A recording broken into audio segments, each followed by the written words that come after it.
Good morning. Morning sir. Good morning. இன்றைக்கி கிளாஸில் அந்த 65 பார்க்கலாம். எப்படி ப்ரூஃப் பண்ணணும் என்னங்கிறத சொல்லிட்டு வரோம். அதில் கம்ப்யூட்டர் பற்றி விஷயங்களுக்கு 65 ஏயும் பியும். 65 ஏங்கிறது ரொம்ப சின்னது. ஒரு வரி சொல்லுவாங்க, contents of electronic record may be proved in accordance with the provision of 65A. இது 65 பியிலே கொண்டு வச்சுருக்கலாம். என்ன சொல்லுவாங்க 65Aவில்? 65 பியில் இருக்க மாதிரி செய்யுங்க அப்படின்னு சொல்லிட்டாங்க. ஒன்றுமே இல்லை, ஒரு ரெஃபரன்ஸ் தான். அங்கே இருக்க மாதிரி செய்ய அப்படின்னு இங்கே சொல்லுவாங்க. அது அங்கேயே சொல்லியிருக்கலாம், இங்கே இருக்க மாதிரியே செய்யணும் அப்படின்னு. இருந்தாலும் தனியாக ஒரு செக்ஷன் வச்சுருக்காங்க 65A. 65 பியில் தான் ப்ரொசீஜரை வச்சுருக்காங்க. ஒரு 5 சப்செக்ஷன் இருக்குது. அட்மிசபிலிட்டி ஆஃப் எலக்ட்ரானிக் ரெக்கார்ட்ஸில் notwithstanding anything contained in this act. இதை ரொம்ப முக்கியமான வார்த்தை. இதை நான் அப்சன்ஷே கிளாஸ் அப்படின்னு சொல்லுவாங்க. அதாவது எது எப்படி இருக்கட்டும், எந்த சட்டத்தில் எப்படி சொல்லட்டும், இதுதான் செல்லும் அப்படிங்கிறதான் அர்த்தம். வேறு எவ்வாறாங்கிலும் சொல்லப்பட்டு இருந்தாலும் இந்த சட்டத்தில் எப்படி வேணாலும் சொல்லியிருக்கட்டும், அதை பற்றி எங்களுக்கு கவலை இல்லை, இதுதான் ரூல். அதான் not withstanding anything contained in this act. இந்த சட்டத்தில் சொல்லியிருக்குது வேறு எப்படி சொல்லியிருந்தாலும் அப்படின்னு சொல்லிட்டு கீழே என்ன சொல்லுவாங்க, any information contained in an electronic record which is printed on a paper, stored, recorded, copied in optical or magnetic media produced by a computer shall be deemed to be a document. இப்போ நம்ம டாக்குமெண்ட்னு என்ன பார்த்தோம், அங்கே section 3 கொடுத்துருக்குது. அதில் any சர்ஃபேஸில் எழுதலாம், describe பண்ணலாம் அப்படின்லாம் பார்த்தோம். இங்கே ஒரு விஷயத்தை சொல்லிவிட்டு அதையும் கூட நீங்கள் டாக்குமெண்ட்னு எடுத்துக்கிடணும். அதுதான் நம்பர் 1 சப்செக்ஷனில் ஃபஸ்ட்டு பார்ட்டு. வேறு எப்படி இருந்தாலும் இதுதான் செல்லும். Class not withstanding anything contained in this act. இந்த சட்டத்தில் வேறு எங்காவது வேறு எவ்வாறாவது சொல்லியிருந்தாலும் அது செல்லாது, இதுதான் செல்லும். Any information contained in electronic record. Electronic ரெக்கார்டில் உள்ள எனி இன்ஃபர்மேஷன் எதா வேணாலும் இருக்கலாம். அது ஒரு பென்ட்ரைவாக இருக்கலாம், இல்லாட்ட சிடியாக இருக்கலாம், அல்லது பேப்பரில் பிரிண்ட் பண்ணியிருக்கலாம். Which is printed on a பேப்பரில் பிரிண்ட் ஆகுது. Stored, recorded or copied in optical and magnetic media. சிடியோ பென்ட்ரைவோ அதெல்லாம் இருந்தாலுமே that is a document. So pendrive is a டாக்குமெண்ட்டுன்னு கொண்டு வந்துட்டாங்க. இதை சொல்லியிருக்கோம். அடுத்து ஒரு இஃப்னு போட்டு ஒரு பின்னால் ஒன்று கொண்டாந்தாச்சு. If the condition mentioned in this section are satisfied in relation to the information and computer in question and shall be admissible in proceedings without further proof of production of original as evidence or any contents of the original, any fact stated therein. மேலே என்ன சொல்லியிருக்கோம், கம்ப்யூட்டர்லேருந்து வந்தால் print அவுட்டோ ஸ்டோராக இருந்தால் that is a document. ரெண்டாவது, இந்த செக்ஷனில் சொல்லக்கூடிய conditions ஒத்து போயிருந்தா shall be admissible in proceedings, அதை ஏற்றுக்கிடுவோம். அதுவும் எப்படி, without further proof or production of the ஒரிஜினலை கொண்டான்னு கேட்க மாட்டோம். Without production of original as evidence of any contents of the original or any fact stated there in which direct evidence would be admissible. நம்ம இப்போ பார்த்த வகையில் section 1 என்ன சொல்லியிருக்காங்க, ஒரு கம்ப்யூட்டர்லேருந்து வெளியே வரக்கூடிய விஷயங்கள், அது பிரிண்டடாக இருக்கலாம், அல்லது ஒரு ஸ்டோர் பண்ணி வெளியே கொண்டு வரோம், அதை பென்ட்ரைவ்லேயோ சிடிலேயோ கொண்டு வரோம். That is a document first part. Second part, நான் இந்த செக்ஷனில் பின்னால் சொல்லியிருக்கக்கூடிய கண்டிஷன்களுக்கு உட்பட்டு இருந்தால் அது ஒரு ப்ரொசீடிங்ஸில் ஏற்றுக்கொள்ளப்படும். மூணாவது சொல்லியிருக்குது, நாங்கள் வேறு ஒன்றும் கேட்க மாட்டோம், ஒரிஜினல் வேணும்னு கேட்க மாட்டோம், அதையே வச்சுக்கிடுதோம் அப்படின்னு சொல்லியிருக்கான். இப்போ அந்த சொல்லியிருக்க கண்டிஷன்களை சொல்லியிருக்கிறது சப்செக்ஷன் 2ல். சப்செக்ஷன் 2ல் 4 விதமான கண்டிஷன் சொல்லுவாங்க. ஒன்று, the output containing information was produced by the computer during the period over which the computer was used to regularly store or process information for the purpose of any activities regularly conducted on over the period by a person having lawful control over the use of the computer. இதில் எதிலிருந்து இந்த இன்ஃபர்மேஷனை எடுத்தாங்களோ அந்த computer, that computer output containing information was produce by the computer. மேலே computer அவுட்புட்டை பற்றி சொன்னாங்க, அது டாக்குமெண்ட் நான் ஏற்றுக்கிட்டுதாங்க. இங்கே வரும்போது சப்செக்ஷன் 2ல் ஃபஸ்ட்டு பார்ட்டில் கம்ப்யூட்டரை பற்றி பேசாங்க. அந்த கம்ப்யூட்டர்லேருந்து ஒன்று கிடைச்சாங்க இல்லையா, அது அந்த கம்ப்யூட்ரு ரெகுலராக யூஸ் பண்ணியிருக்கணும், regularly to use or process information. பொதுவாக அந்த கம்ப்யூட்டர் வழக்கமான வேலைகளை செய்வதற்காக அதற்காக அதிகாரப்படுத்தப்பட்ட ஒரு நபருடைய கட்டுப்பாட்டில் இருந்திருக்க வேண்டும் அப்படின்னு நம்பர் 1. இப்போ பேங்கில் டாக்குமெண்ட் செய்தாங்கன்னா இங்கே கொடுக்க என்ட்ரி பாம்பேயில் ஒரு கார்னரில் ஒருத்தர் உட்காந்து அந்த கம்ப்யூட்டரை பார்த்துக்கிட்டு இருக்கார், அங்கே தான் போய் சேருது, பிரான்ச்சில் ஒரு ரெக்கார்டும் கிடையாது. அது நார்மல் கோர்ஸில் செய்தாங்க. டெலிஃபோனில் நம்மளும் வேறு ஒரு ஆளும் பேசிக்கிட்டு இருக்கோன்னா நான் இந்த 2 நம்பருக்கு நடுவில் அங்கே ஒரு கால் இருந்தது. இந்த கால் இந்த இடத்துல இந்த ஒரு ஆளால் செய்யப்பட்டது, இவர் இந்த இடத்துல இருந்தார், 2 பேரும் இந்த சிக்னல் வழியாக இங்கே வந்தது, இங்கே பேசுனாங்கன்னு அங்கே ரெக்கார்ட் ஆகுது. It is a normal course, அதை நம்ம எடுத்துக்கிடணும். மெயின்னு regularly store and process information, நார்மலாக உபயோகிக்கக்கூடிய பொருளாக இருக்கணும். நகைக்கடைக்காரங்க பில்லு போடுவாங்க, அது ஒரு இடத்துல சர்வர் வச்சுருக்கான், அவன் பில்லு போடுதான், அது அவனுடைய பிஸ்னஸில் அங்கே இருக்க எடுக்கக்கூடியதை நம்ம ஏற்றுக்கிடலாம். சப்செக்ஷன் 1ல் சொல்லியிருக்குது, ஒரு ஆளோட லீகல் கண்ட்ரோலில் இருக்குது, லாஃபுல் கண்ட்ரோலில் இருக்குது, அந்த மிஷினில் எல்லா விஷயங்களையும் வழக்கமாக உட்செலுத்துகிறார்கள் அப்படின்னு எடுத்துக்கலாம். அடுத்து 2வது, information of the kind contained in the electronic record or the kind from which the information is obtained were regularly fed into the computer in the ordinary course of the set activities. வழக்கமாக இந்த இன்ஃபர்மேஷன்கள் அந்த கம்ப்யூட்டரின் உள் செலுத்தப்பட்டன அப்படின்னு இருக்கணும். இது அந்த computer வழக்கமாக உபயோகப்படுத்தான்னு சொன்னால் இப்போ இன்புட்டை பற்றி பேசும். பேசுனது கம்ப்யூட்டர் ஒரு லாஃபுல் கண்ட்ரோலில் ஒரு ஆள் கையில் வச்சுருக்காரு, அவர் சிஸ்டத்தை அவர் கையில் வச்சுருக்காரு. அப்படி எந்த கம்ப்யூட்டர்லேருந்து நம்ம ரிப்போர்ட் எடுத்தோமோ அது ஒரு ஆளுடைய கண்ட்ரோலில் இருந்து வழக்கமாக அது உபயோகிக்கப்பட்டது. 2வது, அதன் உள் செலுத்தப்படுகின்ற டேட்டா, அந்த விஷயங்கள் பூராமே வழக்கமாக செலுத்தக்கூடியது, regularly fed into the computer. பேங்கில் பணம் போட்டால் டைப் அடிக்காங்க, அது எங்கேயோ போய் சேவ் ஆகுது. நகைக்கடையில் வாங்கி அவர் பில் எழுதினாருன்னா அவர் கடையில் இருக்க ஒரு சர்வர், இல்லாட்டி அவங்களும் ஒரு காமனாக ஒரு சர்வர் வச்சுருப்பாங்க. இந்த மாதிரி உள்ளது ரெகுலராக, அதாவது குறிப்பிட்ட விஷயம் மட்டும் அதுக்குள்ளே செய்யலாம், வழக்கமாக செய்யக்கூடிய விஷயங்கள் அப்படின்னு. அப்போ இதில் இந்த பர்சனலாக நம்ம செய்து நான் வேர்டு ஃபைல் அடிச்சிருந்தேன் இதெல்லாம் கொடுக்கலாம், நம்ம நார்மல் பிஸ்னஸ்ன்னு சொல்லி வரக்கூடியது இல்லை, அதில் உள்ள ரிப்போர்ட்டுகள்.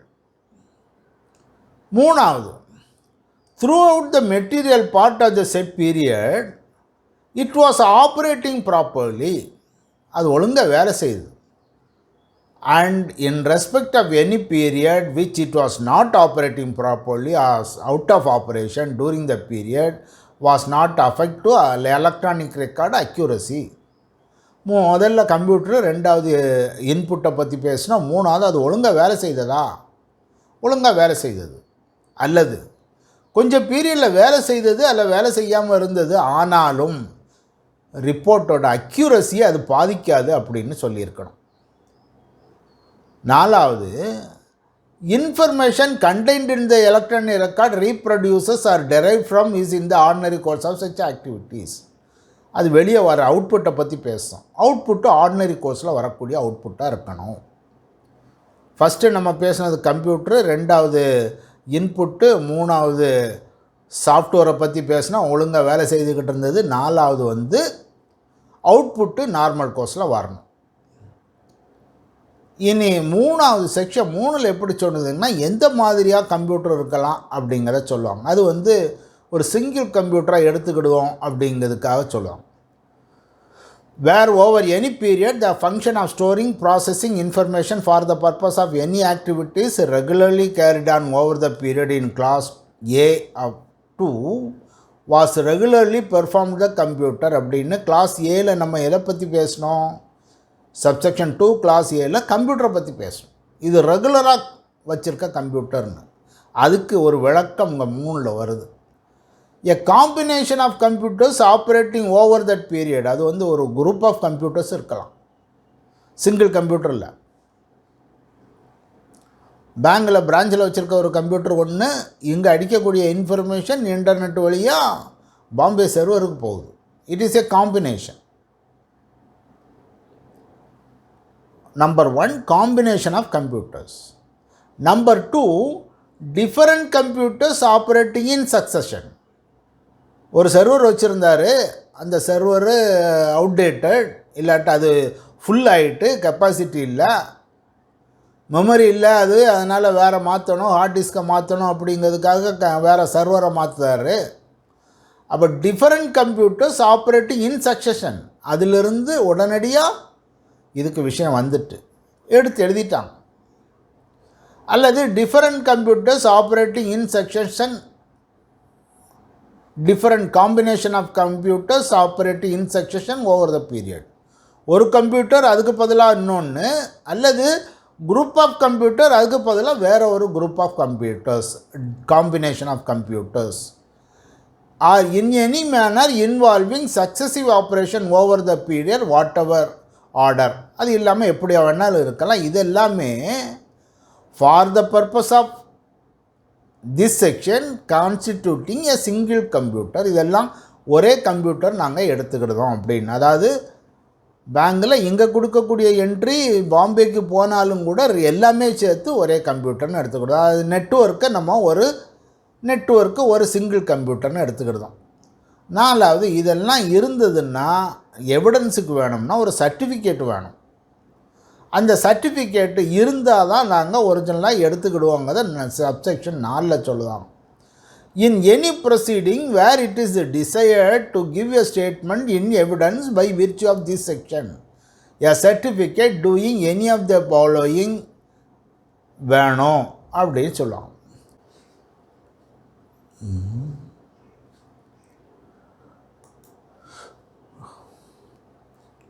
நிறைய பேர் பின்னால் ஜாயின் பண்ணியிருக்காங்க.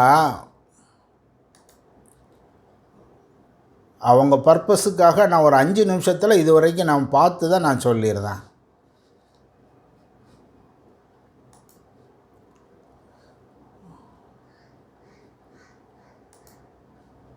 சம்பத் சார் வந்துட்டிங்களா? சார் வந்துட்டேன் சார். Thank you sir. சார் நீங்கள் சொல்லாமல் இருந்தேன்னு நான் கவனிச்சிருக்க மாட்டேன். அவன் ஒரு 6-7 பேர் இருந்தாங்க. நான் ஒரு 3:36க்கு உள்ள வந்தேன், வெயிட் பண்ணிட்டு இருந்தேன். உள்ள அலோவ் நினைச்சேன், அலோவ் பண்ணல, அதனால தான் டிஸ்டர்ப் பண்ணுற மாதிரி. 36 பின்னாலாம் பார்க்கல, விட்டுட்டேன். சார் நம்ம 65 பார்த்துக்கிட்டு இருக்கோம். ஒரு தடவைக்கு 2 தடவை படித்தா தப்பு இல்லை, பார்க்கலாம். 65 எலக்ட்ரானிக் கண்டென்ட்ஸை பற்றி பேசிக்கிட்டு இருக்கோம். 65 என்ன சொல்லுது? Contents of electronic record may be proved in accordance with the provisions of section 65B. 65Bயில் சொன்ன மாதிரி 65A என்ன சொல்லுதாங்கன்னா, எலக்ட்ரானிக் ரெக்கார்டு 65Bயில் சொன்ன மாதிரி நீங்கள் பார்க்கணும் அப்படின்னு. 65Bயில் முதல் வார்த்தை not withstanding anything contained in this act. இந்த சட்டத்தில் வேறு எவ்வாறாயினும் சொல்லப்பட்டிருந்தாலும் 65Bயில் இருக்கிறது மட்டும்தான் செல்லும் அப்படின்னு ஃபஸ்ட்டு சப்செக்ஷனில். ரெண்டாவது, any information contained in an electronic record. ஏதாவது ஒரு இன்ஃபர்மேஷன் ஒரு எலக்ட்ரானிக் ரெக்கார்டில் இருக்கக்கூடியது which is printed on a paper stored record காப்பீடுன்னா optical magnetic media. Computer print out நீங்கள் பிரிண்ட் எடுத்திருந்தீங்கன்னா அல்லது ஸ்டோர்டு ரெக்கார்டு காப்பீடு பென்ட்ரைவில் காப்பி பண்ணதும், சிடியில் ஸ்டோர் பண்ணதும், ஹார்ட் டிஸ்கில் ஸ்டோர் பண்ணதும், இதெல்லாமே for the purpose of this act computer shall be deemed to be a produced magnetic media produced by the computer shall be also be deemed to be a document. அப்போ section 3ல் நம்ம படித்த மாதிரி document கூட இங்கேயும் ஒரு விஷயத்தை சொல்லுவாங்க, இதையும் டாக்குமெண்ட்னு எடுக்கணும். எது கம்ப்யூட்டர் பிரிண்ட் அவுட் அல்லது ஏதாவது காப்பி பண்ணக்கூடிய விஷயங்கள், pen drive, CD drive, hard disk எல்லாமே ஒரு டாக்குமெண்ட். அதுக்கு அடுத்த கண்டிஷன் அதே சப்செக்ஷன் 1ல் சொல்லுவாங்க, conditions mentioned in this section are satisfied. இந்த செக்ஷனில் வேறு 2, 3, 4, 5 சப்செக்ஷனில் உள்ள கண்டிஷன்ஸு சாட்டிஸ்ஃபை ஆனால் that information and the computer in question இதெல்லாம் சம்மந்தப்பட்டது சாட்டிஸ்ஃபை ஆனால் it shall be admissible in any proceedings, அதை நாங்கள் ஏற்றுக்கிடுதோம் without further proof or production of the original. ஒரிஜினலை கொண்டான்னு நார்மலாக கேட்குது, ஏன்னா ப்ரைமரி எவிடன்ஸ் வேணும், நார்மலாக கேட்கக்கூடிய விஷயம். அதனால் இந்த கண்டிஷன் இருந்தால் இதை ஏற்றுக்கிடுதோம் அப்படிங்கிறது ஒன்று. ஒரிஜினல் கொண்டு வான்னு கேட்க போகிறதில்ல, அந்த கம்ப்யூட்டர் பிரிண்ட் அவுட்டை நம்ம எடுத்துக்கிடுதோம் ஆஸ் எ எவிடன்ஸ், வேறு ப்ரூஃபு தேவையில்லை அப்படிங்கிற சப்செக்ஷன் 1ல் சொல்லுவோம். இப்போ கண்டிஷன் ரெஃபர்ட் டு அப்படின்னு சப்செக்ஷன் 1ல் சொல்லுது, 2வது சப்செக்ஷன் 2ல் அது என்னன்னு விவரிக்காங்க. என்ன ஃபஸ்ட்டு ஏபிசிடின்னு 3 இருக்குது சப்செக்ஷனில். ஏயில் என்ன சொல்லுதாங்கன்னா, the information the computer output containing the information was produced by the computer. இதில் கம்ப்யூட்டரை பற்றி சொல்லுவாங்க. During the period it was regularly stored or in the process அப்படின்னு. அந்த பீரியடில் அது சாதாரணமாக ஒரு ஆளோட கண்ட்ரோலில், person having lawful control over the use of the computer, அவருடைய லாஃபுல் கண்ட்ரோலில் இருக்குது. அந்த லாஃபுல் கண்ட்ரோலில் இருக்கக்கூடிய விஷயம் என்னது, அந்த கம்ப்யூட்டர்.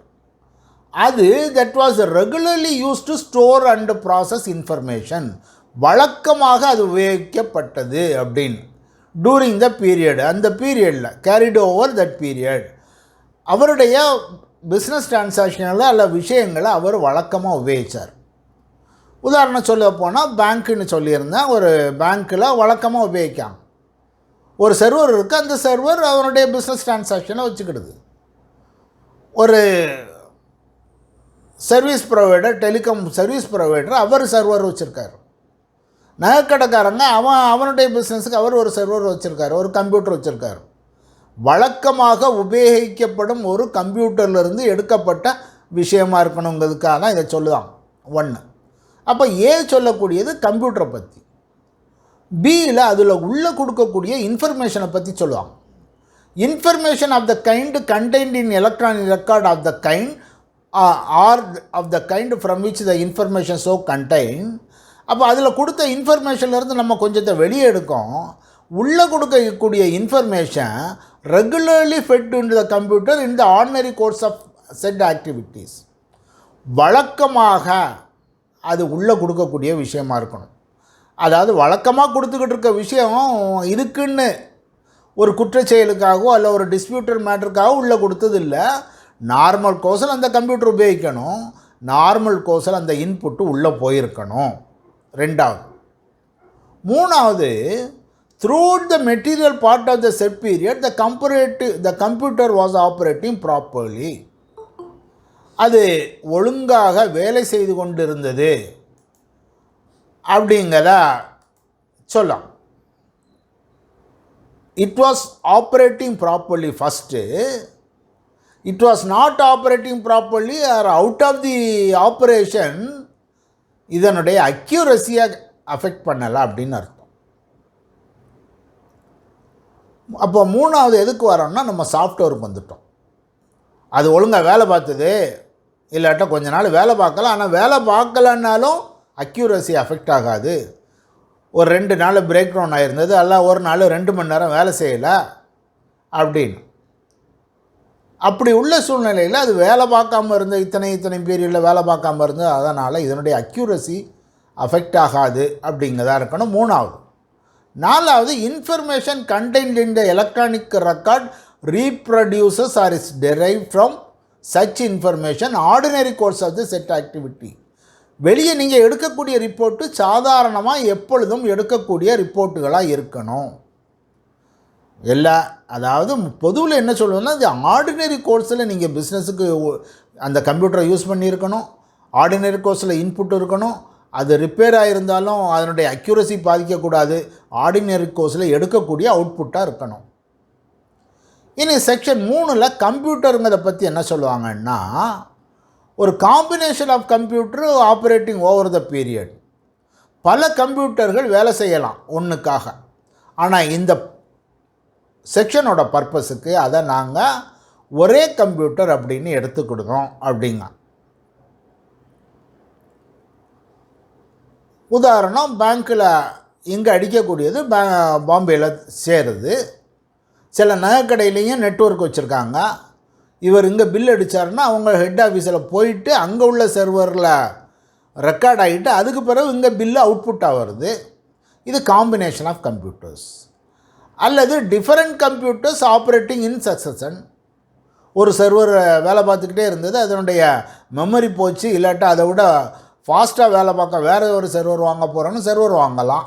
அப்போ அதை தூக்கி மாற்றி வச்சுட்டு அதில் இருக்கிறத பூரா காப்பி பண்ணி இங்கே கொண்டு வந்துட்டு வராங்க. அப்போ டிஃபரெண்ட் கம்ப்யூட்டர்ஸ் இன் சக்சஷன், ஒன்றுக்கு பின் ஒன்றாக வேறொரு கம்ப்யூட்டர் வருது.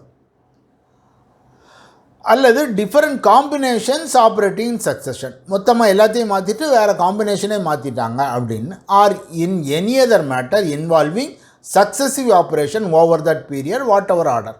அல்லது வேறு எப்படியா இருக்கலாம், ஒன்றுக்கு பின் ஒன்றாக இருக்கலாம். அப்படி இருந்தாலுமே எல்லாமே ஒரே கம்ப்யூட்டர் அப்படின்னு நாங்கள் எடுத்துக்கிடுவோம் அப்படிங்கிறத சப்செக்ஷன் 3ல் சொல்லுவோம்.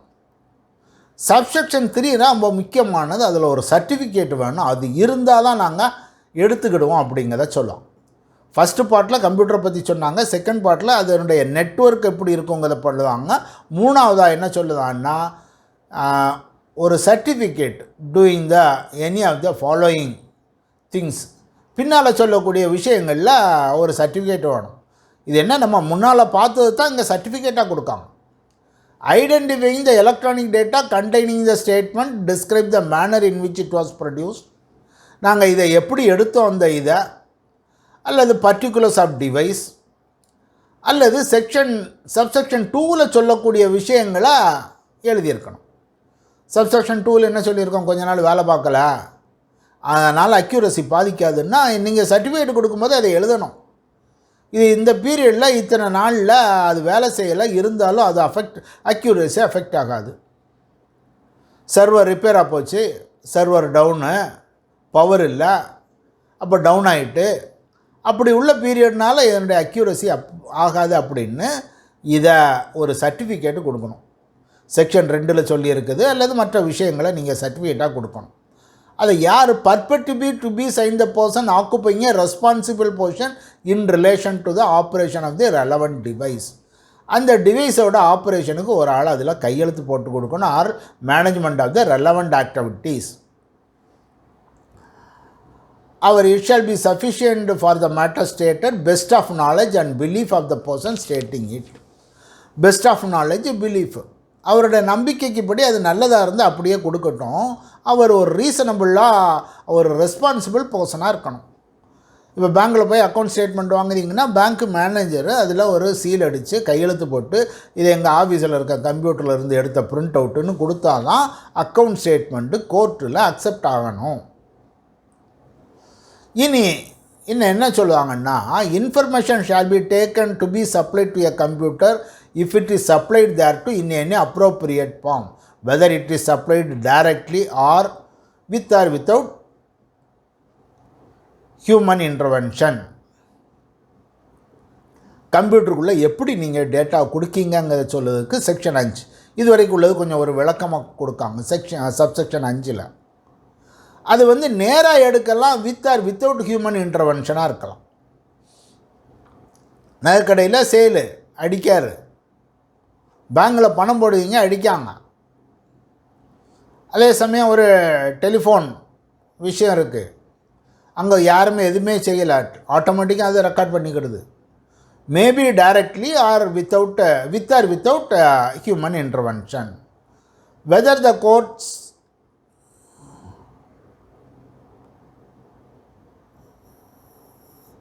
என்ன ரெண்டாவது என்ன சொல்லுவாங்கன்னா, whether in the course of activities carried on by any official, information is supplied with a view to being stored or process for the purpose of those activities by a computer operated otherwise than in the course of this activity, if duly supplied to that computer shall be applied. அதாவது ஒரு கம்ப்யூட்டரில் recording இருக்கும், ஒரு கம்ப்யூட்டரில் ப்ராசஸிங்காக இருக்கும். It is being stored or processed for the purpose of those activities by a computer operated otherwise than in the course of these activities. இதுக்கு சம்மந்தமே இல்லாமல் ஒரு பேக்கப் சர்வர்னு ஒன்று வச்சுருப்பாங்க. ஏதாவது நடந்தால் இந்த சர்வர்லேருந்து அந்த சர்வர், அப்போ அது நார்மல் கோர்ஸில் வரல, அதையும் கூட எடுத்துக்கிடலாம். அதே மாதிரி கம்ப்யூட்டர் அப்டூல் shall be taken to have been produce by a computer whether it was produced by it directly with or without human intervention. அது தானாகவே சில அவுட்புட்டுகளை கொடுக்கும், அல்லது சில அவுட்புட்டுகளை கேட்டால் கொடுக்கும். With or without human intervention நம்ம கேட்டு கொடுக்கும், சில அது கேட்காம விஷயங்களையும் கொடுக்கும், ப்ராசஸ் ஆகி கொடுத்துரும். இப்போ கால் ரெக்கார்டு அவங்களே உண்டாக்கி எடுத்து கையில் கொடுக்காங்க. இல்லாட்டா நீங்கள் ஒரு பர்டிகுலர் கேஸுகளை நீங்கள் இது எப்படி இருக்குது என்ன அப்படின்னு கேட்டிங்கன்னா அதை ப்ரிப்பேர் பண்ணி கொடுப்பாங்க. அதாவது கேட்டு கொடுக்குறது கேட்காம கொடுக்குறது எல்லாமே அதில் எடுத்துக்கிடுதோம் அப்படிங்கிற இதில் இன்னும் எக்ஸ்ப்ளனேஷனாக கொடுக்குறது. For the purpose of this section any reference to information being derived from other shall be reference to being derived therefrom by calculation comparison any other process. சாதாரணமாக டேட்டா வரல, அங்கே கால்குலேஷன் கம்பேரிசன் எல்லாமே செய்து தான் வருதுங்கிறத எடுத்துக்கிடுதோம் அப்படிங்கிறத அங்கே சொல்லுவாங்க. இன்னும் ஒரு டீட்டெயிலாக பார்க்கலாம். 65B சொல்லக்கூடியது எலக்ட்ரானிக் ரெக்கார்டு ஒரு டாக்குமெண்ட்டுன்னு சொல்லுவாங்க. டாக்குமெண்ட்டை ஏற்றுக்கிடுதோம் எப்போன்னு சொன்னால் இந்த செக்ஷனில் சொல்லியிருக்கப்படி இருந்தால், இது நான் அப்சன்ஷியல் கிளாஸ் இருக்குது, இந்த செக்ஷன் தான் பொருந்தும், வேறு செக்ஷன் டாக்குமெண்ட்டு வேறு ஏதாவது இருந்தாலும் பொருந்தாது. இதில் 4 கண்டிஷன் வேணும். ரெகுலர்லி யூஸாக இருக்கணும், இன்ஃபர்மேஷன் ரெகுலராக கொடுக்கணும், ப்ராப்பர் ஆப்ரேஷன் வேணும், இன்ஃபர்மேஷன் அதிலிருந்து எடுத்துருக்கணும். சப்செக்ஷன் 3 சொல்லக்கூடியது காம்பினேஷன் ஆஃப் கம்ப்யூட்டர்ஸை பற்றி சொல்லுவாங்க. எல்லாமே எப்படி இருந்தாலும் அதை ஒரு கம்ப்யூட்டர்னு நாங்கள் எடுத்துக்கிடுதோம் அப்படின்னு சொல்லுவாங்க சப்செக்ஷன் 3. சப்செக்ஷன் 3 அப்படி சொல்லுவதனால என்ன ஃபெசிலிட்டி, ட்ரான்ஸ்ஃபர் காப்பி ரெக்கார்டு எல்லாமே கன்வீனியண்ட்டாக செய்துக்கிடலாம். பேக்கப் எடுத்து வைக்கிங்க, அதெல்லாம் ஒரு செட்டப் கொண்டு வந்துடுதோம், ஒரு கம்ப்யூட்டர்னு எடுத்துக்கிடுதோம். அதனால் அந்த ஆப்ரேட்டிங் இன்கன்வீனியன்ஸ் வராமல் இருக்க, அது பேக்கப் சர்வர்லேருந்து எடுத்தது நான் எடுக்க மாட்டேன் அப்படின்னு சொல்லாமல் இருக்கிறதுக்காக அங்கே ஒன்று கொடுத்துருக்காங்க. எல்லாமே ஒரு செட் ஆஃப் கம்ப்யூட்டர், ஒரு நெட்வொர்க் அப்படி எடுத்துக்கிட்டோம். 65Bயில் சர்டிஃபிகேட் கொடுத்துருக்கோம், அது ரெஸ்பான்சிபிள் பர்சன் கொடுக்கணும். அது என்ன மாதிரி கண்டிஷன் சப்செக்ஷன் 2ல் சொல்லியிருக்கிறதெல்லாம் எப்படி இருக்குங்கிறத அவர் சொல்லியிருக்கணும். சோனு வெர்சஸ் ஸ்டேட் ஆஃப் ஹைதராபாத்தில் சர்டிஃபிகேட் இல்லாமல் அதை எடுத்துக்கிடுது இல்லை அப்படின்னு 2017 ஒரு கேஸில் சொல்லுவாங்க. இது பெஸ்ட் ஆஃப் நாலேஜ் தான், ரொம்ப யாருமே கரெக்டாக சொல்ல முடியாது. இப்போ அதில் இவர் சர்டிஃபிகேட் கொடுத்தல ஒரு சின்ன தப்பு அது அன்றைக்கி ஒரு நாள் ரிப்பேர் ஆகிருந்திருக்கு. நீ எப்படின்னா அவர் தெரியாமல் இருந்திருக்கலாம் அந்த மாதிரி. அடுத்தது நோ ஓரல் எவிடன்ஸ், இதை வச்சுட்டு ஓரல் எவிடன்ஸ் எடுக்க போகிறதில்ல இதெல்லாம் சொல்லிவிட்டு 65Bயில் இன்டர்பிரிட்டேஷன் கொடுக்காங்க. அது அவுட்புட்டு எடுக்கிறது ஹியூமன் இன்டர்வென்ஷன் இருக்கலாம், இல்லாமல் இருக்கலாம் அப்படிங்கிற செக்ஷன் 5 சப்செக்ஷன் 5ல் சொல்லுவாங்க. ஒரு முக்கியமான கேஸு, ரொம்ப லேட்டஸ்ட் கேஸு, அர்ஜுன் பண்டித ராவ் கோட்கர் வெர்சஸ் கைலாஸ் குஷான் ராவ் கோரண்டியல் அப்படின்னு 2020 வந்த கேஸு. இதில் தான் என்ன சொல்லுவாங்கன்னா, இதை பற்றி நிறைய விஷயங்கள் இருந்தது. சில ஜட்ஜ்மெண்ட்டில் என்ன சொல்லுவாங்கன்னா, 65Aயும் Bயும் இல்லையா, வேறு வழியாக நீ எப்படியாவது ப்ரூவ் பண்ணிட்டு போ அப்படின்னு. இது அப்படி இல்லை, 65B ஸ்பெஷலு, அது வழி தான் நீங்கள் கொடுக்கணும். அதை என்ன சொல்லுவாங்கன்னா, கம்ப்யூட்டரை நீங்கள் அசல் தகவல் அதிலிருந்து எடுக்கப்பட்டது நகலாக இருக்கலாம் அப்படின்னு. ரெண்டாவது அசல் ஆவணம் தாக்கல் செய்யப்பட்டால் 65 ஏயில் உள்ள 65 பியில் உள்ள சான்றிதழ் தேவையற்றது அப்படின்னு. இதில் தான் என்ன சொல்லுவாங்க, ஒரு லேப்டாப் இருக்குது அல்லது ஒரு ஃபோன் இருக்குது அல்ல ஒரு டேப் இருக்குது, அதில் ஒரு விஷயம் இருக்குது, அதை நீங்கள் ப்ரூஃப் பண்ணணும்னு நினச்சிங்கன்னா அதை அப்படியே கொண்டு போய் கம்ப்யூட்டரை கொண்டு போய் அங்கே கோர்ட்டில் கொடுத்துருங்க. கோர்ட்டில் கொடுத்தா அது ஒரிஜினல் டாக்குமெண்ட் ஆயிடுது. அதுக்கு பிறகு அவர் விட்னஸ் பாக்ஸில் வச்சு இது என்னுடைய கம்ப்யூட்டரு, இது என்னுடைய லேப்டாப்பு, இதை நான் உபயோகிக்கேன், இதில் இருக்க மெசேஜை பாருங்கள். இல்லை ஒரு வாட்ஸ்அப்பில் ஒரு இஷ்யூ, இந்த வாட்ஸ்அப் இந்த ஃபோனை கையில் வச்சுக்கிடுங்க, இதுதான் ஒரிஜினல், நான் ஓரல் எவிடன்ஸ் கொடுக்கேன், இது என்னுடைய ஒரிஜினல், இதில் இந்த வாட்ஸ்அப்பு இதில் வந்தது அப்படிங்கிறத சொல்லுவோம். ஏன்னா சர்டிஃபிகேட்டு வாட்ஸ்அப்காரன்ட்ட சர்டிஃபிகேட் வாங்க முடியாது, இமெயிலுக்கு சர்டிஃபிகேட் வாங்க முடியாது, இப்படியெல்லாம் இஷ்யூலாம் இருக்குது. அது நிறைய அதை வச்சு பேசிக்கிட்டு இருப்பாங்க. நல்லா கொடுத்தாங்க, இந்த கம்ப்யூட்டரை அந்த ஃபோனையே கொண்டு போய் கையில் கொண்டு உள்ளே கொடுத்துரு, ஃபோனு எவிடன்ஸு, அதை வச்சுட்டு நீங்கள் சாட்சி கொண்டில் ஏறினீங்கன்னா சான்றிதழ் தேவையில்லை, எடுத்துக்கிடுவோம் அப்படிங்கிறத சொல்லுவாங்க. இது ரொம்ப லேட்டஸ்ட்டாக உள்ள விஷயம், நிறைய பேருக்கு இது யூஸாக இருக்கும். இதுக்கு முன்னால் அப்படி இல்லை. ஒரு வாட்ஸ்அப் மெசேஜ் வந்ததுன்னா நம்மளால் ப்ரூவ் பண்ண முடியாமல் இருந்தது. இப்போ வாட்ஸ்அப் மெசேஜ் வருது, அந்த ஃபோனையே கொண்டு போய் எவிடன்ஸாக மார்க் பண்ணிக்கிட வேண்டியது. சந்தேகம் இருந்தால் கேளுங்க. இது காம்ப்ளிகேட்டட் மேட்ரு, நிறைய பேருக்கு இது தெரியாதா இருக்கும், ப்ராக்டிஸில் இருக்கவங்களுக்கே தெரியாதா இருக்கும். சர்டிஃபிகேட் வேணும், அப்படி கம்ப்யூட்டர்னால் சர்டிஃபிகேட் வேணுங்கிறது மட்டும்தான் தெரியும். சார் இந்த சப்செக்ஷன் 4 மட்டும் கொஞ்சம் எனக்கு புரியல சார். சப்செக்ஷன் 4ல் சர்டிஃபிகேட் கொடுக்கணும்னு இருக்குது. செக்ஷன் 2ல் சப்செக்ஷன் 2ல் இந்த கம்ப்யூட்டர் வேலை பார்த்தது இதெல்லாம் இருக்குது இல்லையா, அது அவரில் எழுதியிருக்கணும். எங்களுடைய இது நார்மல் கோர்ஸில் நான் வச்சுருக்க கம்ப்யூட்டரில் உள்ள நாங்கள் நார்மலாக ஃபீட் பண்ண டேட்டாவிலிருந்து வார அவுட்புட்டுன்னு அவர் சர்டிஃபிகேட் கொடுக்க போகிறார். ஓகே. அதாவது இந்த செக்ஷன் படி கம்ப்ளைண்ட்ஸ் இருக்குங்கிறதுக்கு ஒரு சர்டிஃபிகேட். புரியுதா? வேறு எங்கே எப்படி சொல்லப்பட்டாலும் நான் அப்சன்ஷே கிளாஸ் இதுதான் செல்லும், வேறு எங்கே என்ன சொன்னாலும் அது செல்லாது. புரியுதா? notwithstanding anything stated in this act or notwithstanding anything stated in any act, இதுதான். இது ஓவர் ரைடிங் கிளாஸ், எல்லாத்தையும் இது ஓவர் ரைடு பண்ணும்.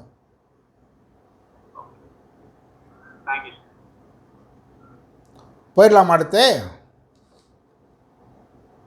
சார் சொல்லுங்க. எஸ் சார், போகலாம் சார் அடுத்து. ரைட். ஆத்தென்டிசிட்டி ஆஃப் டாக்குமெண்ட்டு அப்படின்னு அடுத்து 67லேருந்து 71 வரைக்கும் ஒரு டாக்குமெண்ட்டை எப்படி ப்ரூஃப் பண்ணக்கூடியது அப்படின்னு வராங்க. Proof of signature, hand writing of person allege to have signed written document. ஒரு டாக்குமெண்ட்டை ஒருத்தர் கையெழுத்து போட்டிருந்தாருன்னா, if a document is allege to be signed or have been written wholly or in any part, the signature or the handwriting of so much of the document is alleged to be in the person's handwriting proved. ஒருவர் கையெழுத்திட்டு இருந்தார், அவர் எழுதி இருந்தார்னா அதை நம்ம prove பண்ணணும் அப்படிங்கிறத section 67 சொல்லுவாங்க. எழுத்தை எப்படி ப்ரூவ் பண்ணுங்கிறதுக்கு நம்ம செக்ஷன் 45 பார்த்துருந்தோம். 45 opinion of the hand writing expert, 47 opinion of the person acquainted with the hand ரைட்டிங்னு பார்த்துருக்கோம். ஒரு கையெழுத்து வித்தியாசமாக இருக்குது, பார்க்கணும், இது ஒரிஜினலாக பார்க்கணும், ஹேண்ட் ரைட்டிங் எக்ஸ்பர்ட்டை பார்க்கலாம், அல்ல எழுதியிருக்கிறத எப்படி பார்க்கணும் பார்க்கலான்னு பார்த்தோம் 45. 47 அவர் தெரிஞ்சவன், அவன் ஃப்ரெண்டு, என் ஃப்ரெண்டு இப்படி தான் எழுதுவார், இது அவர் கையெழுத்தான் அவன் சொல்லலாம் அப்படிங்கிறத அந்த 67 சொல்லுவாங்க. 67 எலக்ட்ரானிக் சிக்னேச்சரை பற்றி வருது. Except in the case of secure electronic signature, if the electronic signature any subscriber is alleged to have been affixed to an electronic record, the fact that the electronic record is the electronic signature of the subscriber must be proved. Secured electronic signature இருந்தால் வேண்டாம், வேறு எதாக இருந்தால் நீங்கள் அதை வேணும் அப்படின்னு சொல்லுவாங்க. இதை கொஞ்சம் காம்ப்ளிகேட்டட், எனக்கும் சரியாக புரியலை, ஏன்னா இதில் நான் இன்னும் கொஞ்சம் டீல் பண்ணலை, இருந்தாலும் நான் தெரிஞ்ச வரைக்கும் சொல்லுவேன். செக்யூர் டிஜிட்டல் சிக்னேச்சர் அப்படிங்கிறத செக்ஷன் 15 இன்ஃபர்மேஷன் டெக்னாலஜி ஆக்டில் சொல்லுவாங்க. அதில் ஒரு unique to the subscriber, capable of identifying the subscriber, created in the means and the exclusive control of the subscriber, இந்த 3 இருக்கணும். 3 இருந்துட்டு ஒரு எலக்ட்ரானிக் ரெக்கார்டு லிங்க் ஆகிருக்கும். அந்த எலக்ட்ரானிக் ரெக்கார்டில் ஒரு மாற்றம் வரைஞ்சிருந்தால் இந்த சிக்னேச்சர் இன்வாலிடேட் ஆயிடணும். இப்படி உள்ளதான் செக்யூர் டிஜிட்டல் சிக்னேச்சருங்கிறது. இதுக்குன்னு சில கம்பெனிகளை கவர்மெண்ட்டை ஆத்தரைஸ் பண்ணியிருக்காங்க. கம்பெனியை ஆத்தரைஸ் பண்ணியிருக்காங்க. அவங்க எலக்ட்ரானிக் சிக்னேச்சர்னு ஒன்று நம்ம எல்லா டீட்டெயிலும் கொடுத்தோன்னா அவங்க தருவாங்க. அதை வச்சுக்கிட்டு நம்ம சிக்னேச்சரை ஒரு டாக்குமெண்ட்டில் அஃபிக்ஸ் பண்ணலாம். கம்பெனிஸ் எல்லாம் டேட்டா ஃபைல் பண்ணுவாங்களா, அது வச்சு தான் செய்யணும். ஆடிட்டர்ஸ் இதை யூஸ் பண்ணுவாங்க. பேங்க்குகளில் ஸ்டேட்மெண்ட்டு கொடுக்கும்போது இதை யூஸ் பண்ணுவாங்க. அந்த மாதிரி அவங்க ஒரு சர்வீஸ் ப்ரொவைடர் மாதிரி சிக்னேச்சர் கொடுக்கறதுக்குன்னு வச்சுருக்காங்க. அவங்க செய்யக்கூடிய விஷயம் இது. அந்த சர்டிஃபிகேட்டில் இந்த 4 குவாலிட்டி இருக்கும். அவங்களுக்குன்னு தனியாக இருக்கும், ஐடென்டிஃபை ஆகிருக்கும், created in the manner under exclusive control, அதில் டாக்குமெண்ட் மாறினா மாறிடும். இப்படி உள்ள சிக்னேச்சராக நீங்கள் ப்ரூவ் பண்ண வேண்டாம், except in the case of secure electronic signature. இது இல்லாமல் வேறு சிக்னேச்சராக இருந்தால் சிக்னேச்சரை ப்ரூவ் பண்ணணும் அப்படின்னு சில என்ன செய்கிறாங்கன்னா, ஜேபிசி ஃபைல் எடுத்து அதில் ஒட்டி விட்ருவான். இதில் 2 விதமான எலக்ட்ரானிக் சிக்னேச்சர் தான் இருக்குது. ஒன்று கொடுத்துட்டு பாஸ்வேர்டு வச்சு கொடுப்பாங்க. இன்னொன்று ஆதார் லிங்க் நம்பரை கொடுத்தாச்சுன்னா அங்கேருந்து ஒரு ஓடிபி வரும். ஓடிபி வச்சு நீங்கள் ஒரு விஷயத்தை ஆத்தரைஸ் பண்ணக்கூடிய விஷயம். அப்படி 2 விதமாக ஆத்தரைஸ் ஆகிருக்கு. இதில் இந்த மாதிரி செக்யூர்டாக இருந்தால் நீங்கள் ப்ரூவ் பண்ண வேண்டாம்.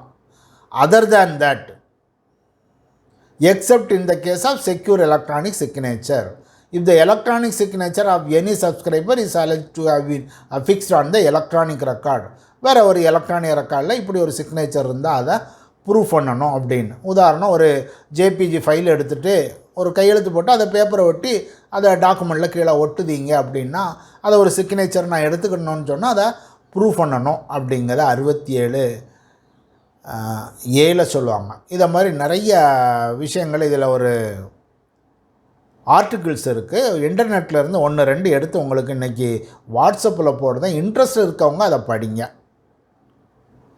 68 proof of execution of document required to be attested. சில டாக்குமெண்ட்டுகளை அட்டஸ்ட் பண்ணணும். அப்படி அட்டஸ்ட் பண்ணக்கூடிய டாக்குமெண்ட்டுகளை எப்படி ப்ரூஃப் பண்ண அப்படிங்கிறத சொல்லியிருக்காங்க இந்த செக்ஷனில் 68. If a document is required by law to be attested, it shall be used as evidence. It shall not be used as an evidence until one attesting witness at least has been called for the purpose of proving execution. Attested document-ஆக இருந்தால் அதில் ஒரு ஆள் இதை prove பண்ணாமல் ஒழிய அதை எவிடன்ஸாக எடுக்கக்கூடாது அப்படின்னு சொல்லிட்டு conditions. If there be an attesting witness alive and subject to the process of court and capable of giving evidence. ஒரு ஆள் உயிரோடு இருந்தார்னா, அவர் சாட்சி சொல்லக்கூடிய சூழ்நிலையில் இருந்தார்னா அவர் அட்டஸ்ட் பண்ணாதான் எவிடன்ஸாக எடுக்கணும். இது ஒரு கண்டிஷன். 2வது condition, it shall not be necessary to call an attesting witness of the execution not being a will which has been registered. Register ஆகியிருந்தால் அங்கேயும் அட்டஸ்டேஷன் ஆளை கூப்பிட வேண்டாம். Registered in accordance with the provisions of the registered act. அடுத்த condition, unless it the execution by whom it is purport have been executed it specifically design. எக்ஸிக்யூஷனை டினை பண்ணாமல் இருந்தால் வேண்டாம். எக்ஸிக்யூஷனை டினை பண்ணாங்கன்னா அட்டஸ்டட் டாக்குமெண்ட்டாக இருந்தால் ஒரு அட்டஸ்டிங் பர்சன் வேணும். ஃபஸ்ட்டு கண்டிஷன் டெனையல் இருக்கணும். நான் இது எழுதியது அல்ல அப்படின்னு சொல்லணும். இல்லை எங்கள் அப்பா இது எழுதலை அப்படின்னு அவர் சொல்லணும். ஒரு டெனையல் இருக்குது அப்படின்னு சொன்னால் ஒரு அட்டஸ்டிங் பர்சன் வரணும். ஒரு அட்டஸ்டிங் பர்சன் உயிரோடு இருந்திருக்கணும். அப்படின்னா தான் அவர் வர முடியும். அட்லீஸ்ட் 1 உயிரோடு இருந்திருக்கணும். இது வில்லை தவிர மற்ற டாக்குமெண்ட்டு ரெஜிஸ்டர்டாக இருந்தால் வேண்டாம் அப்படின்னு இருக்கு. அட்டஸ்டிங் அஃபிஷியல் டாக்குமெண்ட்டாக பார்க்கார் சொல்லுதார். எதெல்லாம் required by law to be அட்டஸ்டட்னு கேட்டிங்கன்னா வில்லு அட்டஸ்ட் பண்ணணும். Section 63 of Indian succession act execution of unprivileged will அப்படிங்கிறத சொல்லுவாங்க. ப்ரிவிலேஜ்டு வில் அன்பிரிவிலேஜ்டு வில்லுன்னு இருக்கு. ப்ரிவிலேஜ்டு வில்னால் இந்த போர் இதில் இருக்கக்கூடியவங்க திடீர்னு இறந்து போவாங்க. அப்போ அவன் அடுத்தவன்கிட்ட சொன்னால் போதும். அந்த மாதிரி ஒரு சில ப்ரிவிலேஜஸ் கொடுத்துருக்காங்க போர் வீரர்களுக்கு. அதுதான் ப்ரிவிலேஜில் வருது, மற்றதில் அன்பிரிவிலேஜில் வருது. எக்ஸிக்யூஷன் ஆஃப் அன்பிரிவிலேஜ்டு வில்லு section 63 will to be registered. Section 59 mortgage principal money 100 ரூபாய்க்கு மேலே இருந்தால் மார்க்கேஜ் ரெஜிஸ்டர் ஆகணும். கிஃப்ட்டு, இம்மூவல் ப்ராப்பர்ட்டி இதுவும் அட்டஸ்ட் பண்ணணும். அப்போ 3 டாக்குமெண்ட்டை நம்ம அட்டஸ்ட் பண்ணணும். ஆனால் பார்த்திங்கன்னா எல்லாமே ரெஜிஸ்டர்ட் ஆகிருக்கணும். ரெஜிஸ்டர்டு எக்ஸப்ட் வில்லே நம்ம ப்ரூவ் பண்ண வேண்டாம் அப்படின்னு இருக்குது. அதுவும் போக இது எப்போ தேவைன்னா when there is no denial, தேவையில்லை. Accept will when there is no denial அப்படின்னு இருக்குது. வில்லு டெனைல் இருந்தாலும் இல்லைன்னாலும் கேட்கலான்னு இருக்குது.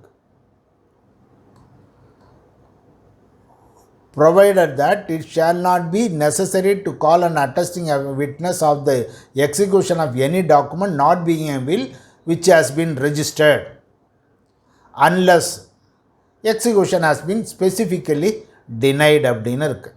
அப்போ மறுத்தால் ஒழிய அது வேணும்னு இல்லை அப்படிங்கிறத இந்த செக்ஷனில் பார்க்கும். இது ஒரு இதுக்கு பின்னாலே 2-3 செக்ஷன் வருது, 68 71 வரைக்கும். விட்னஸ்ஸு உயிரோடு இல்லை அப்படின்னு சொன்னால் மற்றபடி நீங்கள் இதை டாக்குமெண்ட் எப்படி ப்ரூவ் பண்ணணுமோ அந்த வகையில் ப்ரூவ் பண்ணிக்கலாம்.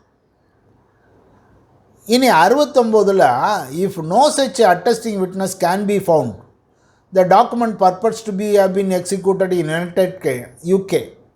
இது நமக்கு இப்போ தேவையில்லாது. ஒரு டாக்குமெண்ட்டோட அட்டஸ்டிங் பர்சன் கிடைக்கல அப்படின்னு சொன்னால் it must be proved that attestation of one attesting witness at least in his handwriting, that signature of the person executing the document is in the handwriting of that person. இப்போ attesting person prove பண்ணணும் அப்படிங்கிற அங்கே சொன்னோம். இதில் 68 ஒரு attesting person prove பண்ணணும். Specific டெனையல் இருந்ததுன்னா இல்லைன்னா வேண்டாம், ரெஜிஸ்டர் ஆகிருந்தால் வேண்டாம் அப்படிங்கிறத அங்கே சொல்லியிருந்தோம். இங்கே 69 வரையில் அந்த ஆள் கிடைக்கல, ஒரு அட்டஸ்டிங் பர்சனும் கிடைக்கல அப்படின்னா என்ன ப்ரூஃப் பண்ணணும்னா attesting person handwriting attestation, அது போக signature of the person executor, இந்த ரெண்டையும் ப்ரூவ் பண்ணணும். ஒரு ஆளை கூப்பிட்டு இந்த வில்லு இவருடைய கையெழுத்து அப்படின்னு ப்ரூவ் பண்ணணும். ஒரு ஆளை கூப்பிட்டு இந்த அட்டஸ்டேஷன் இவருடைய அட்டஸ்டேஷனை ப்ரூவ் பண்ணணும். ரெண்டையும் செய்யணும் அப்படிங்கிறத, அதாவது அட்டஸ்டிங் பர்சன் கிடைக்காத சூழ்நிலையில் என்ன செய்யணுங்கிறத 69 சொல்லுவாங்க. அதாவது அந்த ஆள் கிடைச்சிருக்காது அட்டஸ்டிங் பர்சன், அல்லது அட்டஸ்டிங் பர்சன் வச்சுருப்பார், எதிர்பார்ட்டி தூக்கிட்டு போயிருப்பான், இறந்துருப்பார், கொண்டு வர முடியாது, அல்லது ஃபிசிக்கல் இன்கப்பாசிட்டி இருக்கும். இப்படி உள்ள சூழ்நிலையில் ப்ரூவ் பண்ணதுக்கு என்ன வழி? எழுதினவருடைய கையெழுத்து, அட்டஸ்டிங் பர்சனோட அட்டஸ்டேஷன், ரெண்டையும் நீங்கள் ப்ரூவ் பண்ணுங்க அப்படின்னு. 69 எப்போ வருதுன்னு சொன்னால் அட்டஸ்டிங் பர்சனை கிடைக்காம இருக்கையில். when a person has been examined and denied the attestation 69 செல்லாது அப்படிங்கிறத துரைசாமி வர்சஸ் ரத்னம்மாள்னு கேட்காங்க. அடுத்து 70 admission of execution by party to attested document. The admission of a party to an attested document of its execution shall be sufficient proof of its execution, though it is required to be attested. Attested documentல அவர் எழுதினவரே நான் தான் எழுதினேன் அப்படின்னு சொல்லிட்டா இந்த தேவையில்லை இல்லை, அதே sufficient proof. Attested பர்சனை கூப்பிட வேண்டிய தேவையில்லை அப்படிங்கிறத செக்ஷன் 70 சொல்லுவாங்க. 71 proof when attesting person denies execution. அவன் நான் இல்லை எனக்கு ஞாபகம் இல்லை அப்படின்னு சொல்லுவாங்க. If the attesting person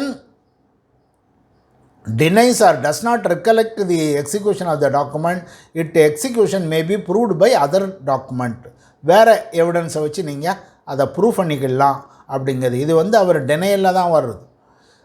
Janaki Narayan Bogar versus Narayan நம்தோ கடம்ங்க கேஸில் ஒரு ஆளை தான் கூப்பிட்டாங்க, அவர் வரலை, அதனால் நம்ம வேறு வழியாக போயிடலான்னு அப்படின்னு இல்லை. 2 ஆள் இருந்தாங்கன்னா 2 ஆளையும் கூப்பிடு, அல்லது வராளாராக இருந்தால் அவன் கோர்ட்டு கூப்பிட்டு வரலையா சமன் அனுப்பி கூப்பிடுவாங்க, சமனுக்கு வரலைன்னா வாரண்ட் அனுப்பி கூப்பிட வேண்டியது தான். அதனால் கம்பல் த விட்னஸ். பாபு சிங் வெர்சஸ் ராம் சகாய் அதுலேயும் அதை சொல்லுவாங்க, வரலன்னு சொன்னால் விடாதீங்க, கம்பல் பண்ணி எடுங்க அப்படின்னு. 72 proof of document not required by law to be attested.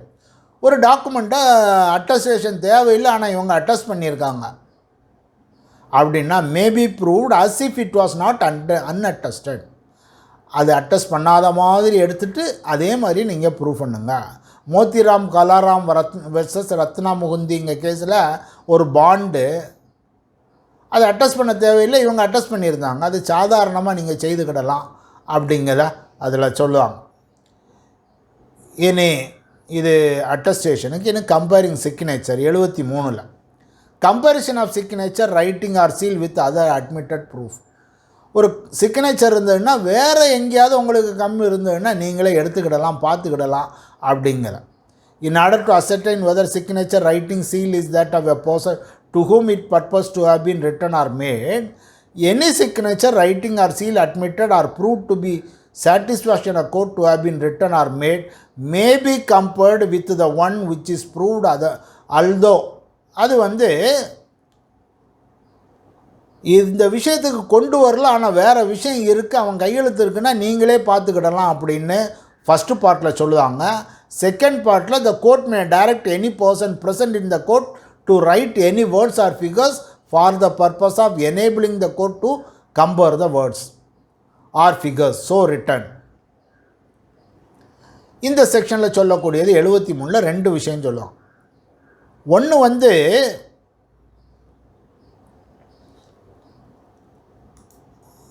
Court என்ன செய்யலாம், ஏற்கனவே இருக்க வேறு கையெழுத்து மாதிரியை எடுத்து கம்பேர் பண்ணிக்கிடலான்னு கோர்ட்டுக்கு உத்தரவு கொடுக்காங்க.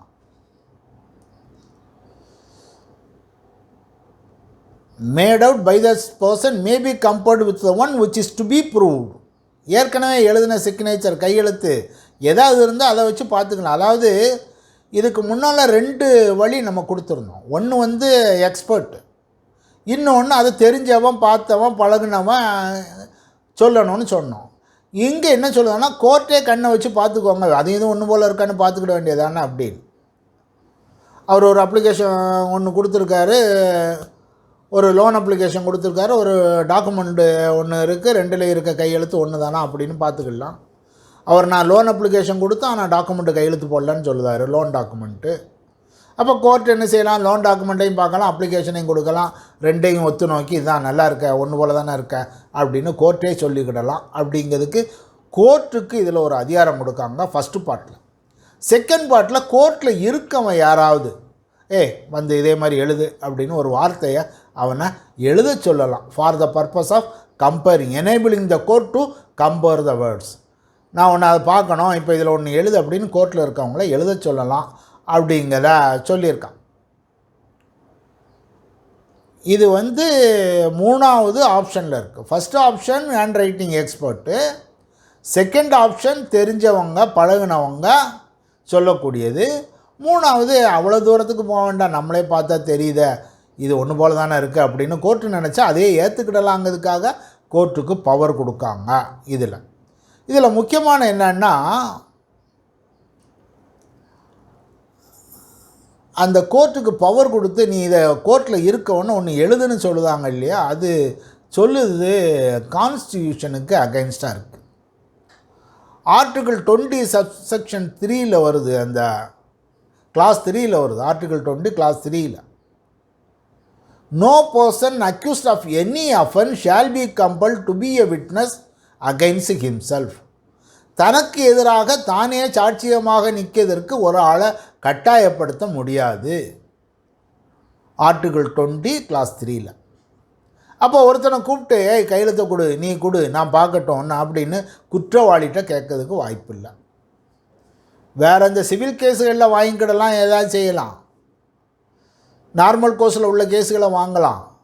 ஒருத்தனை குற்றப்படுத்தணுங்கிறதுக்காக அவங்க அகெயின்ஸ்ட் ஹிம்செல்ஃப், அவனுக்கு எதிராக அந்த விட்னஸ் போகுது அப்படின்னு தெரிஞ்சால் அவர்கிட்ட நம்ம வாங்குறதுக்கு கான்ஸ்டிடியூஷன் அலோவ் பண்ணலை. இதில் தான் அந்த ஒரு சுப்ரீம் கோர்ட்டில் சொல்லுவாங்க, Ajit Sawant Majagavi versus state of கர்நாடகாவில் உங்களுக்கு பவர் இருக்குது, ரைட்டு, இதெல்லாம் ரொம்ப உபயோகிக்காதீங்க, ரொம்ப காஷியஸாக இருங்க.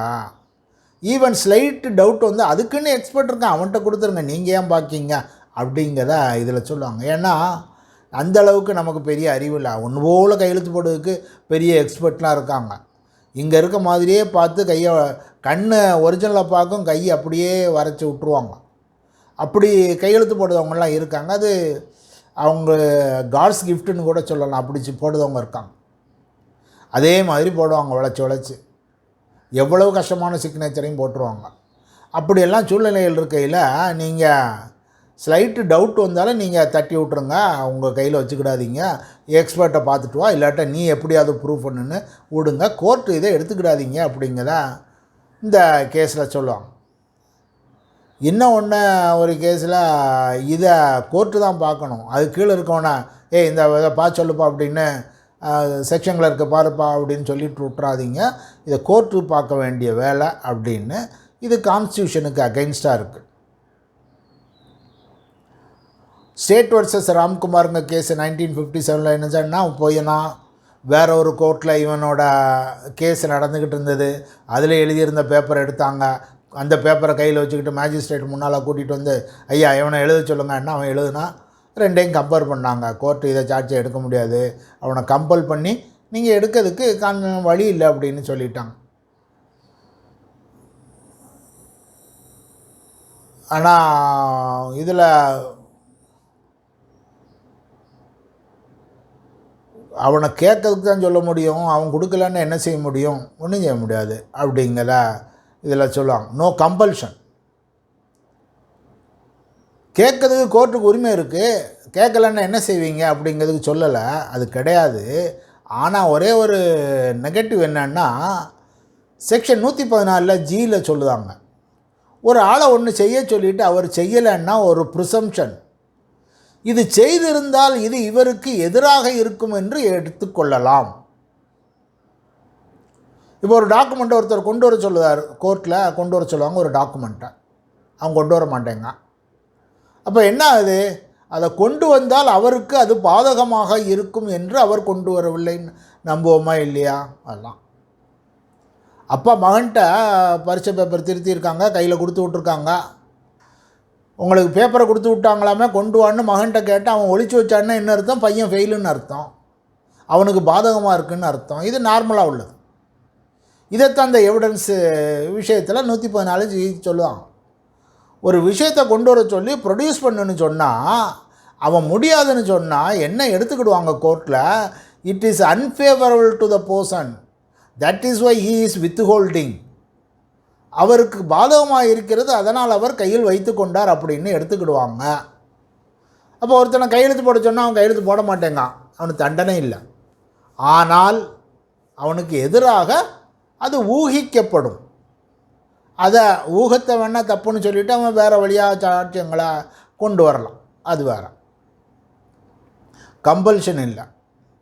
ஆனால் இது இப்படியெல்லாம் நான் கேட்கக்கூடாது, கான்ஸ்டியூஷனுக்கு எதிராக இருக்குது அப்படின்னு தீர்ப்புகள் இருக்குது.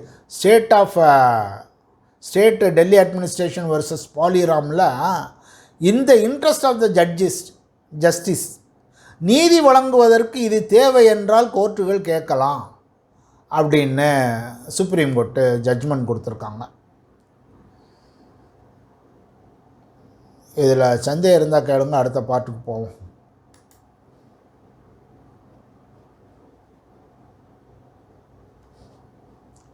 சந்தேகம் இல்லையா? இல்லைன்னு எடுத்துக்கிறதா? சார் நோ கம்பல்ஷன்ங்கிற மாதிரி வேர்டு 73 யூஸ் பண்ணாம தெரியல சார். நோ கம்பல்ஷன் ஆ அந்த மாதிரி வேர்டு கம்பல்ஷன் இருக்கக்கூடாது அப்படிங்கிற மாதிரி அது ரிலேட்டடான வேர்டு எங்கே சார் யூஸ் பண்ணுறீங்க செக்ஷன் 73ல் கம்பல்ஷனை பற்றி சொல்லலை. நீங்கள் சொன்னீங்களே சார் இப்போ கம்பல்ஷன் இருக்கக்கூடாது அந்த மாதிரி இல்லை 73ல் அதை பற்றி சொல்லலை. The court May direct any person present in court to write any words or figures for the purpose of enabling the court to compare. Direction கொடுக்கறதுக்கு உரிமை உண்டு அப்படின்னு கொடுத்துருக்காங்க. ஆனால் இது கான்ஸ்டிடியூஷன் வந்த பிறகு கான்ட்ரடிக்டரியாக இருக்குது. கான்ஸ்டிடியூஷனில் என்ன சொல்லுவாங்க? கான்ஸ்டிடியூஷனில் ஆர்டிகிள் 20 clause 3 என்ன சொல்லுதுன்னு கேட்டால், no person accused of any offense shall be compelled to be a witness against himself. நம்ம சட்டம் வந்தது வேறு வருஷம், இதுக்கு பின்னால் கான்ஸ்டியூஷன் வந்திருக்கு. கான்ஸ்டியூஷனில் இது இப்படி இருக்குது. ஒருத்தன் எஃப்ஐஆர் கொடுத்தாச்சுன்னா he becomes an accused. ஒரு எஃப்ஐஆர் கொடுத்து அக்யூஸ்டுகிட்ட நீங்கள் அப்படி ஒரு எவிடன்ஸை நீங்கள் கேட்க முடியாது. ஏன்னு சொன்னால் ஆர்டிக்கிள் 20 clause 3 அதை தடை செய்யுது. அதனால் கம்பல் பண்ணுறதுக்கு முடியாது.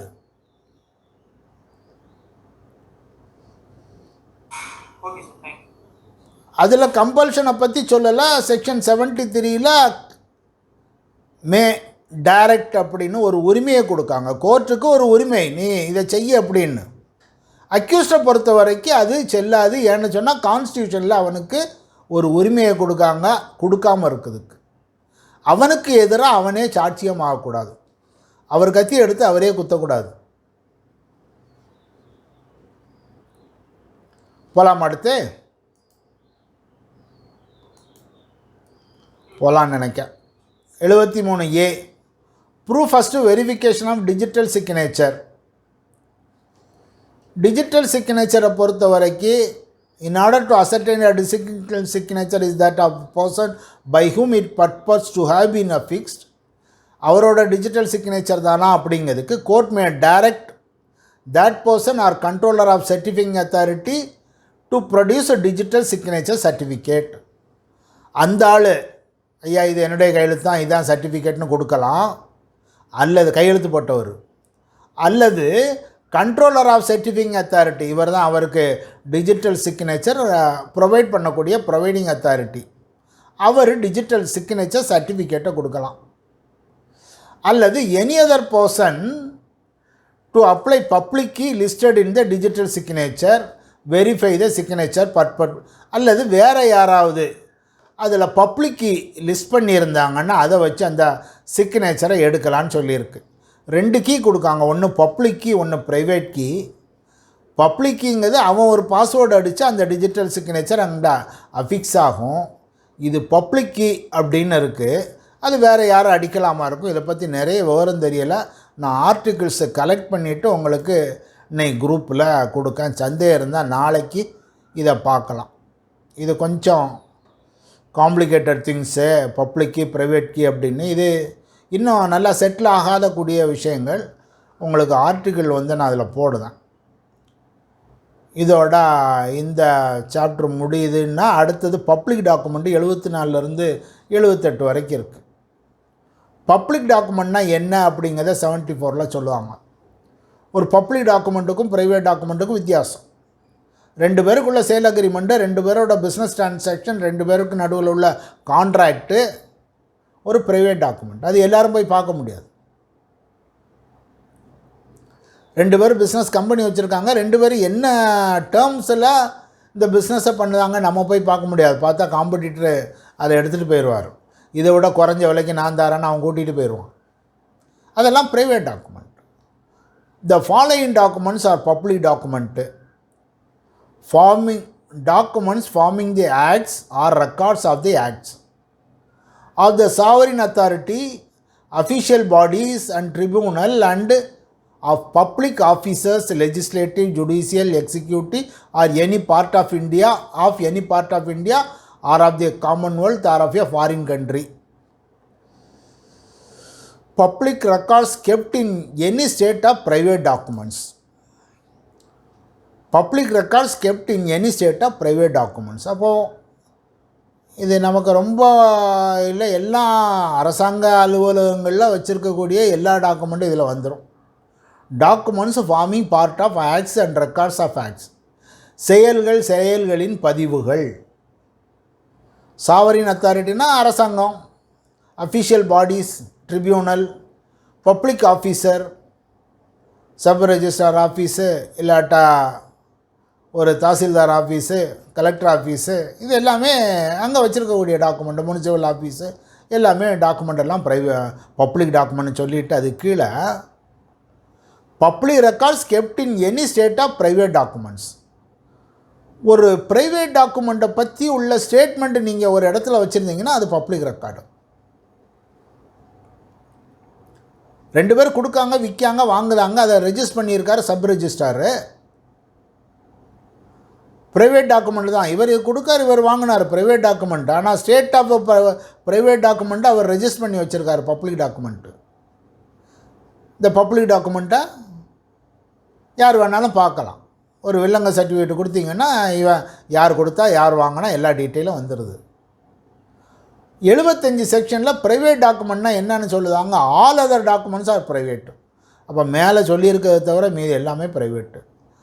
அரசாங்கத்தில் வச்சுருக்கக்கூடிய document public officer, legislative, judicial and executive. Judicial வந்துடுது, எக்ஸிக்யூட்டிவ் வந்துடுது, லெஜிஸ்லேச்சர் வருது. இது தொடர்பான எல்லா பொது அதிகாரிகளும் வச்சுருக்கக்கூடிய டாக்குமெண்ட்டுன்னு வருது. இது பப்ளிக் டாக்குமெண்ட், இது ப்ரைவேட் டாக்குமெண்ட் அப்படின்னு இதெல்லாம் டிஃபைன் பண்ணிட்டான். Public servant in discharge of the public duty. Sale deed or lease deed private document. Once it is registered in the book of registrar, இது பப்ளிக் டாக்குமெண்ட் ஆகிடுது. Section 51 registration act. அதில் கொஞ்சம் புஸ்தகங்கள்லாம் நீங்கள் வச்சுருக்கணும் அப்படின்னு சொல்லுவாங்க. செக்ஷன் 57 ரெஜிஸ்ட்ரேஷன் ஆக்டில் போனீங்கன்னா கொஞ்சம் புக்கில் நீங்கள் வேடிக்கை போய் இன்ஸ்பெக்ட் பண்ணலாம். கொஞ்சம் புக்குகளுக்கு நீங்கள் சர்டிஃபைடு காப்பி கேட்கலாம்.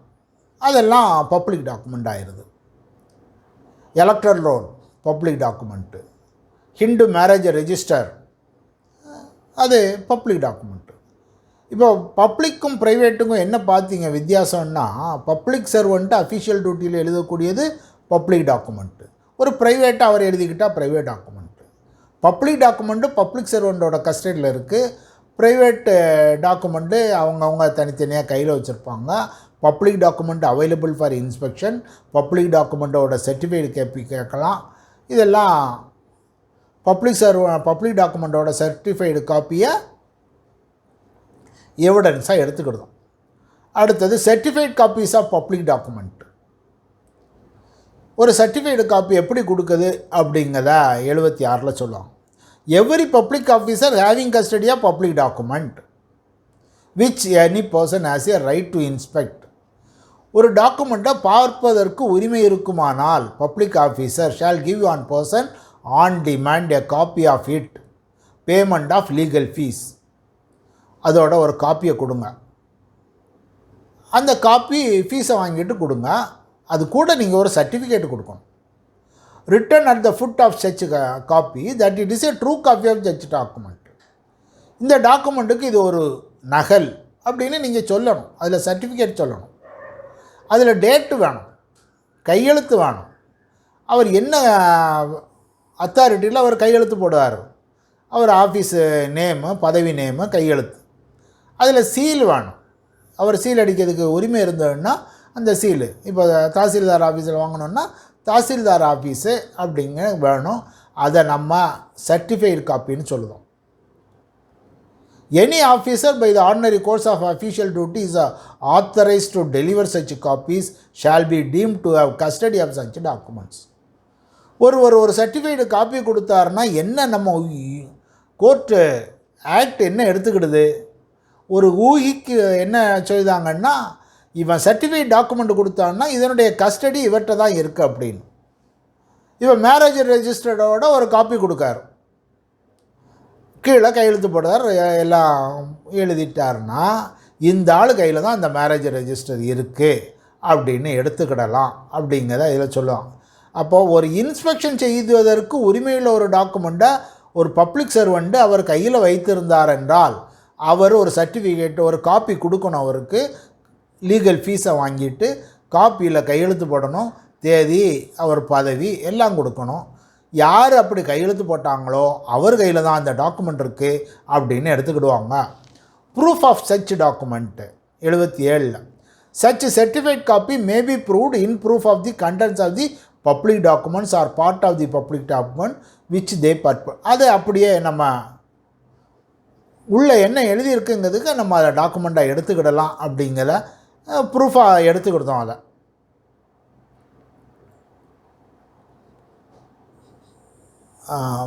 மதாமஞ்சி ராமப்பா வர்சஸ் முத்தலூர் போஜப்பாங்க கேஸில் a certificate copy of public document need not be proved by calling witness. அதில் கையெழுத்து போட்டவர் கூப்பிட்டு இது நீ கையெழுத்து போட்டியா, இது உன்னுடைய சர்டிஃபிகேட்டா கேட்கன்னு தேவையில்லை அப்படிங்கிறத அந்த கேஸில் சொல்லுவாங்க. இனி ப்ரூஃப் ஆஃப் அஃபிஷியல் டாக்குமெண்ட்ஸு பின்னால் சொல்லக்கூடிய விஷயங்களை எந்த மாதிரி நீங்கள் ப்ரூஃப் பண்ணுங்கிறதுக்கு ஒரு section. Acts, orders, notification of central government in any department அப்படிங்கிற அந்த ரெக்கார்ட்ஸு. ஒரு ரெக்கார்டு இருக்குது, சென்ட்ரல் கவர்மெண்ட்டு இல்லை ஸ்டேட் கவர்மெண்ட்டோட டிபார்ட்மெண்ட்டை ரெக்கார்டு இருக்குன்னா certified by the head of those department. Any document purport to be printed by order of the government, அது வழியாக எடுத்துக்கலாம். இப்போ ஒரு கவர்மெண்ட் ஜிஓ இருக்குது, கவர்மெண்ட் ஆர்டர், அதை ப்ரூஃப் பண்ணணுன்னா ஜிஓ பப்ளிஷ் பண்ணுவாங்க, கெசட்டில் பப்ளிஷ் பண்ணுவாங்க. அந்த கெசட்டை கொண்டு போய் கொடுக்கலாம். அதான் any document purported to be printed by order of such a government. அடுத்தது ரெக்கார்ட்ஸ் ஆஃப் டிபார்ட்மெண்ட்டுன்ற அவர் டிபார்ட்மெண்ட்டில் ஒரு ரெக்கார்டு இருக்குதுன்னு சொன்னால் அந்த ரெக்கார்டில் அவர் கையெழுத்து போட்டு கொடுக்கலாம். ஒரு டெண்டர் நோட்டிஃபிகேஷன் விட்ருக்காங்க, அதை வச்சு டிஸ்பியூட்டு ஊழல் இருக்குது அப்படின்னு சொன்னாங்கன்னா அவர் அதில் உள்ள விஷயங்களை காப்பி எடுத்து கையெழுத்து போட்டு கொடுக்கலாம். ப்ரொசீடிங்ஸ் ஆஃப் லெஜிஸ்லேச்சர் அதுக்கு பிரிண்ட் பண்ணி கொடுப்பாங்க, அதை வச்சு எடுத்துக்கிடுங்க. Proclamations, orders, regulation by her majesty or the privy council or any department of majesty's government, இது பழைய கேஸ், லண்டன் கெசட்டு அந்த மாதிரி சொல்லியிருக்காங்க. Acts or executive of legislature of foreign country. வேறு ஒரு நாட்டில் உள்ள விஷயங்களை எப்படி எடுக்கணும்னா அவங்க அத்தாரிட்டியில் அவங்க காப்பி சர்டிஃபை பண்ணிவிட்டு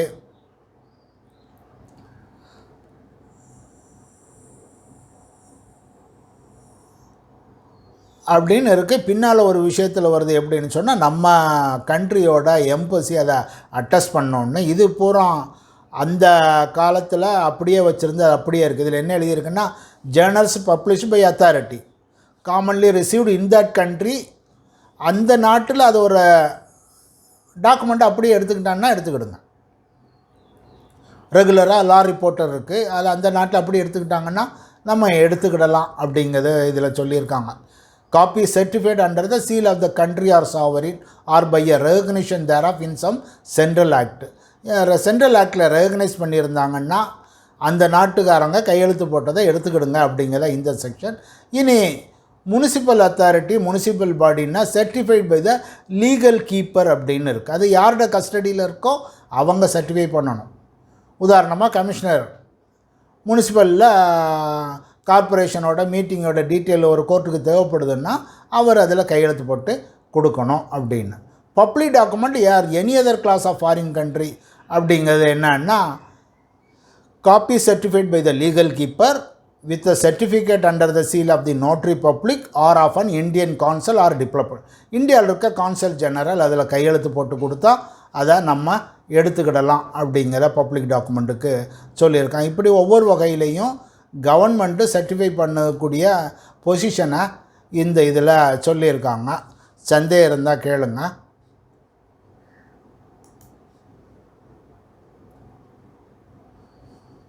இல்லையா?